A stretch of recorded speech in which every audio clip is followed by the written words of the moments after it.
Monsieur Monté. Monsieur Monté, oui. Ok. Vous êtes enseignant au CEF de Bacassa, c'est vrai? Professeur de français. Ah, je vous ai vu en épreuve. Hein? Oui. Monsieur Monté, j'ai eu un entretien avec votre directrice. Il paraît que vous avez énormément de difficultés à donner celui-ci au CEF de Bacassa. Vraiment, ces difficultés sont multiformes. Du côté des élèves, comme du côté du staff, nous manquons de professeurs. Nous manquons de professeurs en général. Mais mieux était la bravo de madame la directrice qui a pu recruter des vacataires pour aller à ces difficultés. Parce que normalement la formation devait être rappelée au sein de Bacassa. Mais voilà, c'était un élément de solution. Bon, au niveau des élèves, lors des concours d'entrée en sixième,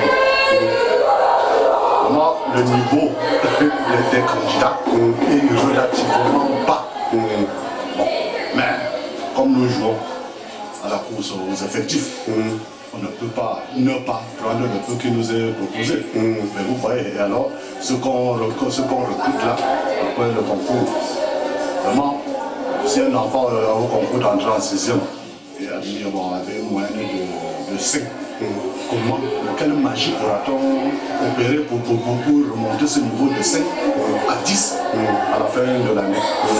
Vraiment, ça dépend du miracle. Mais nous nous œuvrons, de sorte qu'en sixième, on est obligé en français d'aller avec la méthode syllabique. Comment l'enfant qui n'arrive même pas à agencer les lettres pour former une syllabe, par contre, se rabaisse encore au niveau de l'école primaire. Est-ce que vous ne jetez pas là une accusation sur l'enseignement primaire? Parce que si l'enfant arrive non, loin de moi cette idée. En sixième sans être à mesure de... Mais le niveau, ça veut dire que le niveau scolaire pèse un peu partout. Du moins, c'est un constat. C'est un constat, puisque c'est à notre niveau que nous constatons cela. Nous ne sommes pas des inspecteurs de l'enseignement primaire pour aller voir le niveau là-bas. Nous constatons plutôt sur place. Et le remède, c'est la potion, c'est nous. Et même à l'école primaire, on sait bien, le manque d'enseignants, c'est un peu partout. Un peu partout. Donc, pour nous, nous constatons sur place. Et la potion, c'est nous qui la fabriquons, oui, pour pallier à cela. Bon, les élèves qui arrivent ici, nous sommes dans un milieu rural. La majorité, ce sont des enfants qu'on a envoyés vivre avec les grands-parents qui sont indigents. Vous voyez, l'enfant, s'il manque de cahiers, comment peut-on parler de livres ou d'autres matériels?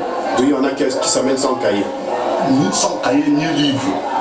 Ben, vraiment, on leur pose la question de savoir si même leurs parents peuvent aller au champ sans machette ni où. Mais comment vous arrivez à enseigner à un enfant qui n'a pas de cahier? Mais celui qui... Non, ce n'est pas tellement la majorité. Mais comme nous voulons une promotion collective, on se plaint du sort de ceux qui n'en ont pas. Mais la majorité en a, mais pour les livres, c'est très difficile. Et il semble que vous n'avez même pas de bibliothèque. J'ai vu un semblant. Oh, du moins, c'est encore très éphémère, très embryonnaire. Embryonnaire, nous était l'intervention d'une élite qui nous a fourni en quelques manuels, en quelques des documents de formation diverses. Oui. Mais je pense bien que ce premier pas peut être suivi par d'autres.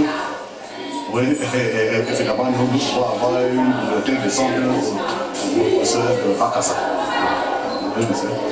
Monsieur Monté, vous êtes professeur de français. Oui. Il me semble que le taux de réussite au niveau départemental, régional et autres, ça a été, c'est à encourager. Oui, bon, pour cette année, pour l'année passée, oui, le taux de réussite, oui, nous formons les enfants pour le brevet, le BPC. Vraiment, le pourcentage a été satisfaisant à notre niveau. 77,78%.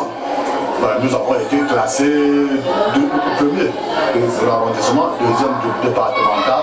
Bon, vraiment, c'est réjouissant. Oui. Oui, mais tout ceci, c'est le fruit des cours de répétition, des cours de 7 heures, puisque les enfants sont appelés, surtout les enfants des classes d'examen, sont appelés à venir ici à 7 heures, alors que le cours commence normalement à 7h30. Donc à 7 heures, bon, on leur fait une petite dictée pour de mise à niveau et d'autres matières pour lesquelles il y a des difficultés. Bon, les cours de répétition pendant les congés, même les week-ends. Est-ce que ces cours sont, bon, le personnel qui dispense ces cours, est-ce qu'il est payé? Je dis les cours supplémentaires. Cours supplémentaires. C'est à titre gratuit. Oh, mais disons, il y a des fois, il y a des petites rémunérations pour les gens, c'est le transport. Les gens viennent tantôt de Bafan, tantôt de Bana. Aller, retour Bana, Bakassa, aller, retour, c'est 2000 francs. Un aller, un retour, 2000 francs. Si on vient 3 jours, on calcule comme ça peut faire 6 000. C'est une petite gratification, mais depuis là, on a même plus. C'est souvent madame la directrice qui fouille ses couches. Et on prend comme ça. L'intention, ce n'est pas d'obtenir quelque chose après, mais plutôt d'aider ses petits frères, vraiment d'aider ses petits frères à réussir. Dans leur vie, bien sûr, que ce sera pour eux. Merci beaucoup. Non, merci.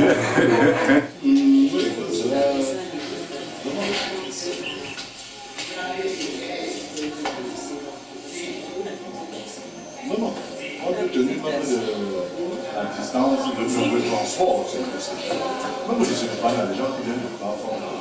Y los juegos se comprende.